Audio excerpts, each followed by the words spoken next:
रसरंगे विनोदिनी राधा नृत्य समाप्त হয়ে গেল। এবার রাধা গোবিন্দে যুগল সেবার দক্ষিণে দিতে লাগবে। যুগল সেবাটা বললাম এসো, বড় বড় বললাম এসো, এটা নয়, এটাই কিন্তু ভজন। যুগল সেবা দিতে হবে। ক্ষীর সরলবণী বাতাসা খাবে না, বাতাসা খাবে গো, হ্যাঁ ডায়াবেটিস। ক্ষীর সর নিয়ে আসো, তুলে দিতে হবে। এই লীলা পর্যায়ে করা লাগবে না। এবার রাধা গোবিন্দের যুগল সেবা দিলেন ভক্তগণ। এবার যুগল সেবা দক্ষিণে দিলেন আমার কৃষ্ণ ভক্ত ভগবান। এবার সেবা দিতে লাগিল,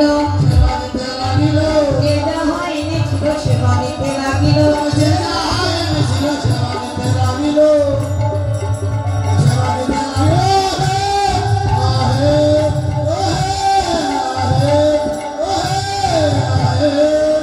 লীলা এখানে রহিল।